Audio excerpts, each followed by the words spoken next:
بسم اللہ الرحمن الرحیم۔ السلام علیکم سامعین کرام، آج کا بیان حیات دنیا کی حقیقت کے بارے میں ہے۔ دنیا کی زندگی کا آغاز حضرت آدم علیہ السلام کی زمین پر قدم رکھنے سے اور اختتام آخری انسان کی موت اور قیامت کا وقوع پذیر ہونا ہے۔ یہ اس دنیا کی طبعی عمر ہے۔ اس میں ہر انسان کی دنیا اس کی پیدائش سے موت تک کا سفر ہے۔ حدیث ہے کہ جس کی موت آ گئی اس کے لیے وہی قیامت ہے۔ دنیا کی زندگی انسان کے لیے امتحان گاہ ہے۔ یہ دکھوں کا گھر بھی ہے اور نعمت کدہ بھی۔ یہ کسی مخلوق کے لیے ابدی قیام کی جگہ نہیں ہے بلکہ عارضی ٹھکانہ ہے جس میں مسافر سفر کی منزلیں طے کرتے ہوئے کچھ وقت ٹھہر کر سستا لیتا ہے۔ یہ دنیا اس کے لیے ایک پلیٹ فارم ہے، زیادہ حقیقت نہیں رکھتی، جس میں کسی کی گاڑی جلد آ جاتی ہے اور کوئی دم بھرتا خیر سے رخصت ہوتا ہے۔ سامعین کرام، حیات دنیا کا لغوی مفہوم کیا ہے؟ جب کوئی شے بالکل قریب ہو تو اس کے بیان کے لیے دنی، ادنا اور دنا کا لفظ آتا ہے۔ ادنا مشکل زندگی کے لیے بھی آتا ہے اور اسفل یعنی گھٹیا زندگی کے لیے بھی استعمال ہوتا ہے۔ دیکھیے سورہ بقرہ آیت نمبر 61۔ اس طرح یہ اکبر کے مقابلے میں اصغر یعنی چھوٹے کے مفہوم میں بھی استعمال ہوتا ہے۔ سورہ مجادلہ آیت نمبر 7 اسی طرح یہ دور کے مقابلے میں قریب کے لیے بھی مشتمل ہے۔ حیات دنیا کا اصطلاحی مفہوم ملاحظہ کیجیے کہ حیات دنیا سے مراد تمام زندہ اجسام کی دنیا میں بقا کی مدت ہے۔ انسانوں کے لیے یہ مدت دارالامتحان ہے۔ ارشاد الہی ہے کہ جس نے موت اور زندگی کو ایجاد کیا تاکہ تم لوگوں کو آزما کر دیکھے کہ تم میں سے کون بہتر عمل کرنے والا ہے۔ سورہ ملک آیت نمبر 2 میں ذہن انسانی میں یہ حقیقت بٹھانے کا مقصد یہ ہے کہ اے انسان، تجھے بے مقصد نہیں پیدا کیا گیا، تو ایک ذمہ دار مخلوق ہے، نہ تو اتفاقاً پیدا ہوا اور نہ اتفاقاً ایک روز مر جائے گا۔ یہ کام اور عظیم تخلیقی عمل ہے، بے مقصد نہیں ہے، بلکہ یہ انسانوں کو آزمانے کے لیے پیدا کیا گیا ہے تاکہ اللہ کے علم میں جن لوگوں کو جو مظاہر کرنا تھا وہ سامنے آ جائے جس کا اللہ کو پہلے سے علم تھا، اور وہ اپنے اعمال پر مناسب جزا اور سزا کے حقدار ہو جائیں۔ سامعین کرام، دنیاوی نعمتیں بھی امتحان ہے۔ اللہ تعالیٰ کا ارشاد ہے، اور نگاہ اٹھا کر بھی نہ دیکھو دنیا میں زندگی کی اس شان و شوکت کو جو ہم نے ان میں سے مختلف قسم کے لوگوں کو دے رکھی ہے۔ وہ تو ہم نے انہیں آزمائش میں ڈالنے کے لیے دی ہے، اور تیرے رب کا دیا ہوا رزق حلال ہی بہتر اور پائندہ اور برتر ہے۔ سامعین کرام، اس کا ذکر سورہ طٰہٰ میں موجود ہے۔ اس آیت میں حیات دنیا کو چھوڑ دینے کی دعوت نہیں ہے، لیکن اس میں یہ پیغام ضرور ہے کہ حقیقی اور پائیدار اقتدار کو اہمیت دو، اور یہ پائیدار اقتدار تعلق باللہ اور اللہ کی رضامندی میں ہے۔ لوگوں کو دنیا کے ساز و سامان کے آگے گر نہیں جانا چاہیے۔ دنیا کا ساز و سامان جس کا چکا چوند نگاہوں کو خیرہ کر دیتی ہے، اس سے ایسی وابستگی نہیں ہونی چاہیے کہ ہماری نگاہیں اس کے سامنے جھک جائیں، بلکہ نگاہ ہمیشہ بلند صفات اور اقدار پر رہنی چاہیے۔ اللہ کا دیا ہوا رزق حلال ایک نعمت ہے، آزمائش نہیں ہے۔ رزق حلال اچھا ہوتا ہے اور باقی رہتا ہے، اور دھوکہ بھی نہیں دیتا اور فتنہ بھی پیدا نہیں کرتا۔ قرآن کریم میں دنیا اور اس کی صفات کا جہاں بھی تذکرہ کیا گیا ہے اسے حقیر اور کم حیثیتی قرار دیا گیا ہے۔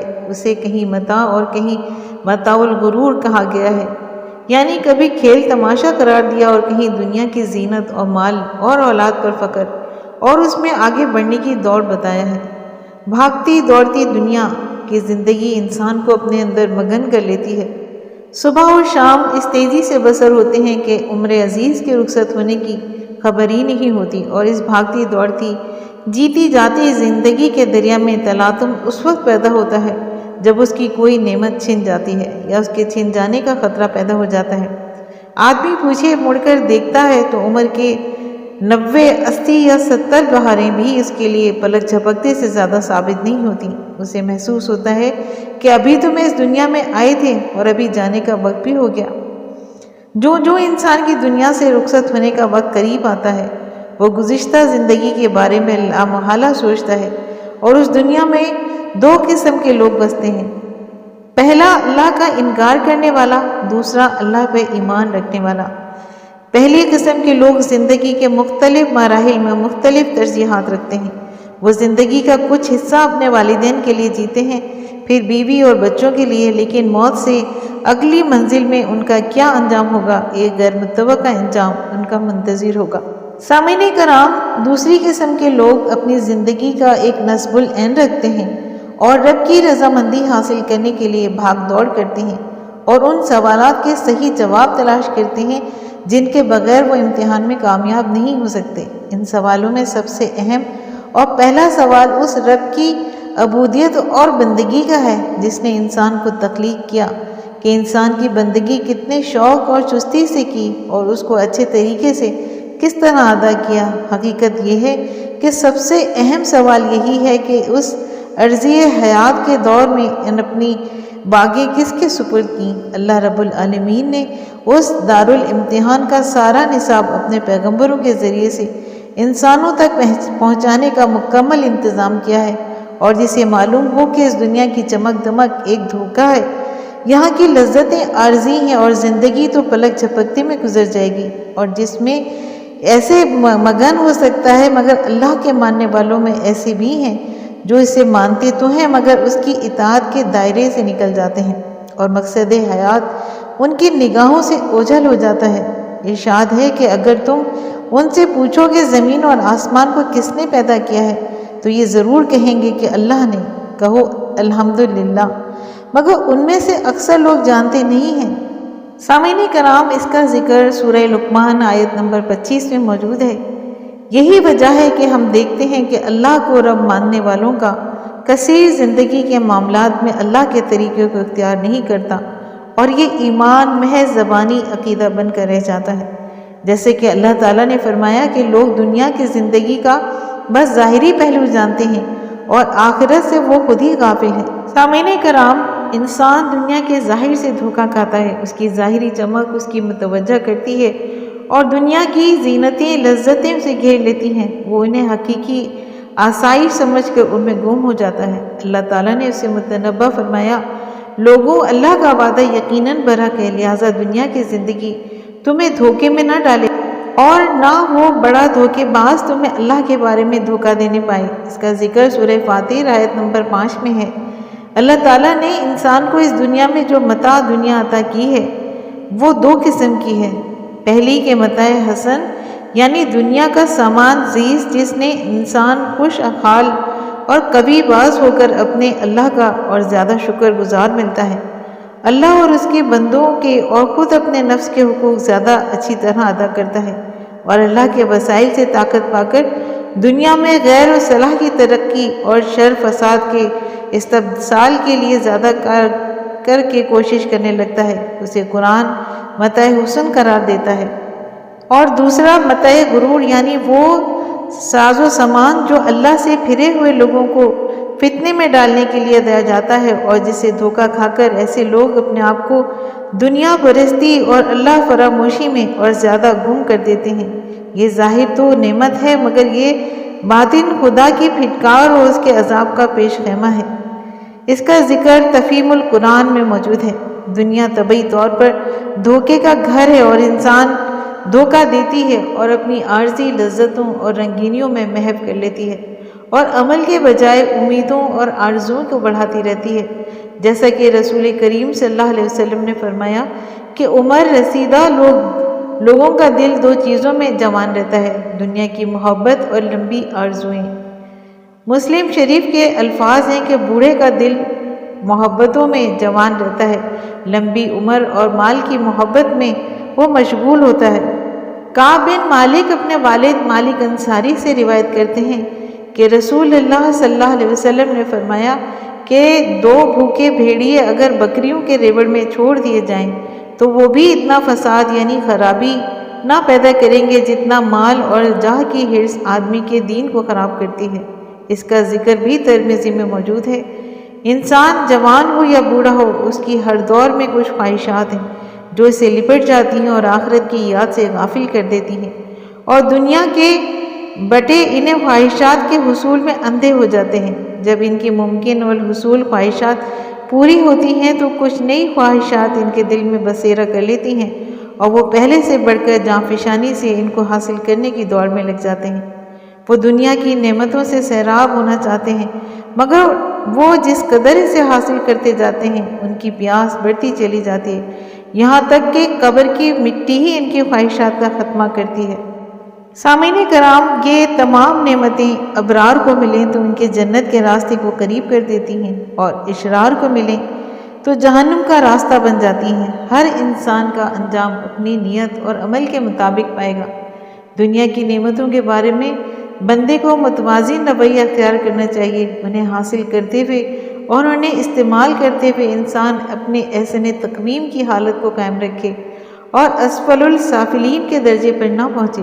انسان کی زندگی جوں جوں بڑھتی جاتی ہے اور وہ دنیا کی لذتوں سے متمنی ہونے کے قابل ہی نہیں رہتا، مزیدار کھانوں کے بجائے پرہیزی کھانے پر مجبور ہو جاتا ہے اور اس کی چلت پھرت محدود ہو جاتی ہے۔ اس کے باوجود دنیا اور انسان کی طلب دنیا بڑھتی چلی جاتی ہے اور کبھی دنیا کو اپنی مکاری اور چال بازی سے حاصل کرنے کو ہی اپنا مقصد حیات بنے لیتا ہے۔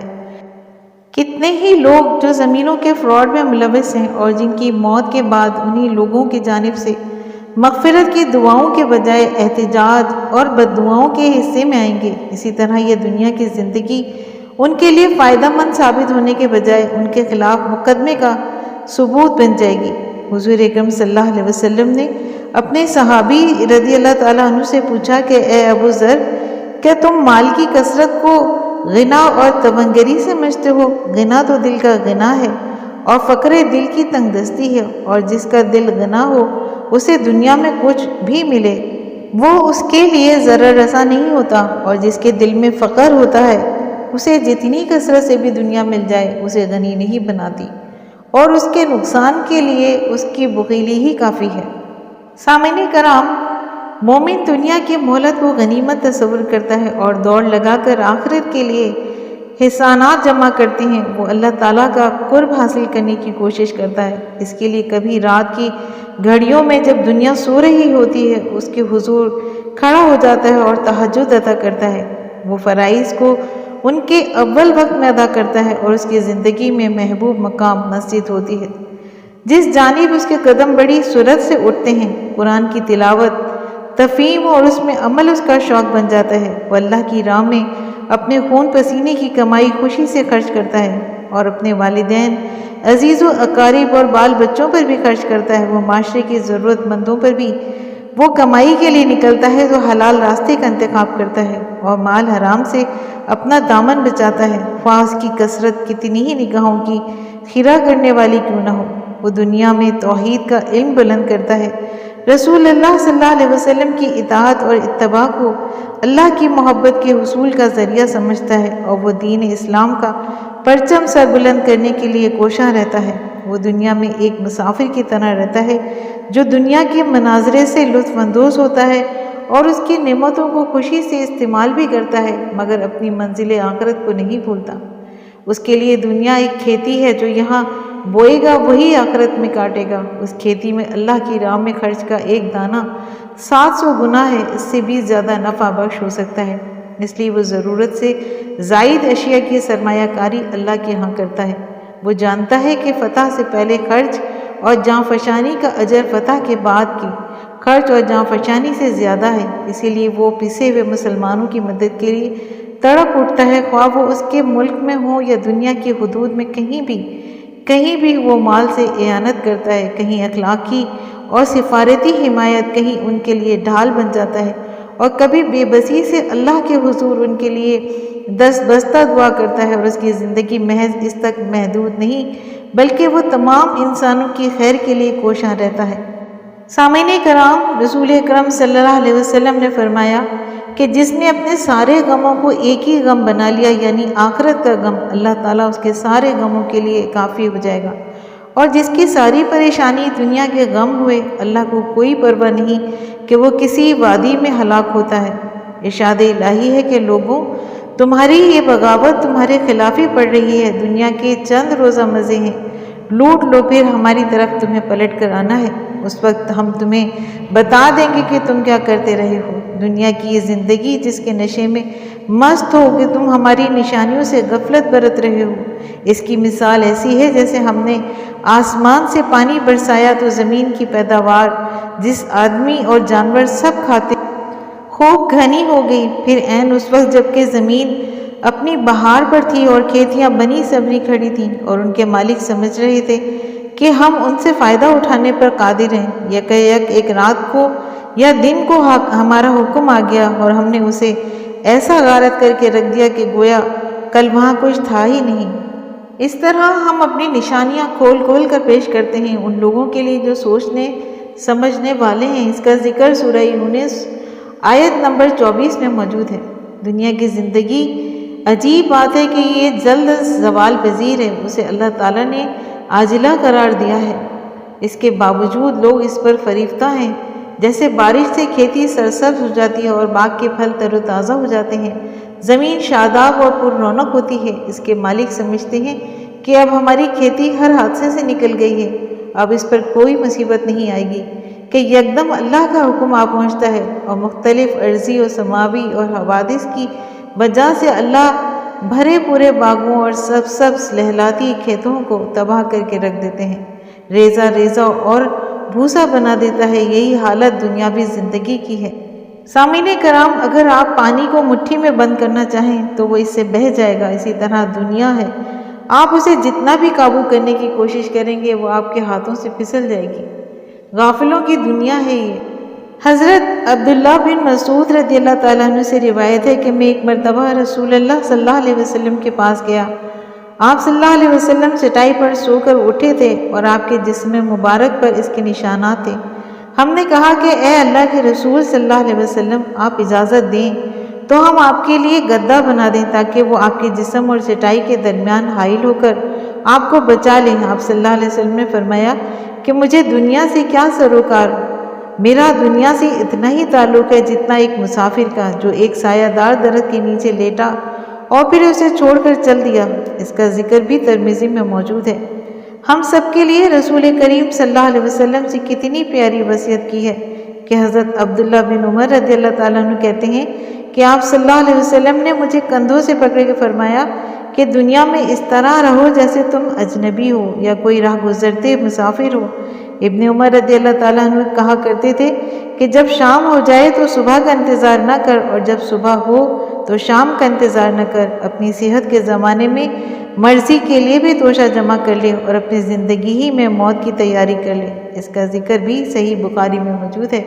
اے دنیا کے مسافر، باخدا دنیا کی عمر بہت تھوڑی ہے، ہمارے اندازے سے بھی کہیں مختصر مدت، جیسے سمندر میں سوئی ڈالی اور اس کے ساتھ کچھ پانی لگ گیا، اس میں سب سے غنی وہ اہل دنیا ہے جنہیں اللہ نے غنی کر دیا اور وہ دنیا کے فقیر نہ بنے۔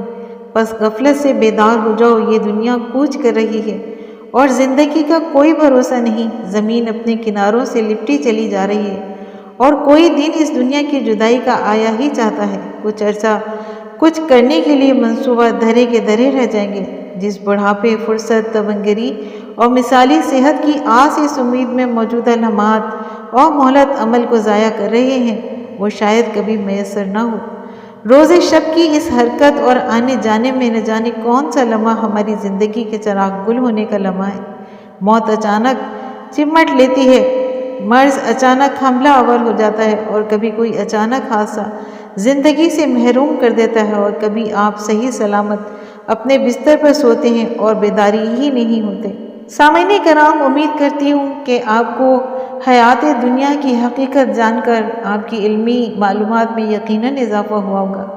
اگر آپ کو آج کا بیان پسند آیا ہے تو آپ اپنے چینل فضائل اسلام کو لائک اور سبسکرائب کیجیے اور ساتھ لگے بیل آئیکن کو پریس کیجیے تاکہ آنے والی نئی ویڈیوز کا نوٹیفیکیشن آپ کو سب سے پہلے ملے۔ شکریہ۔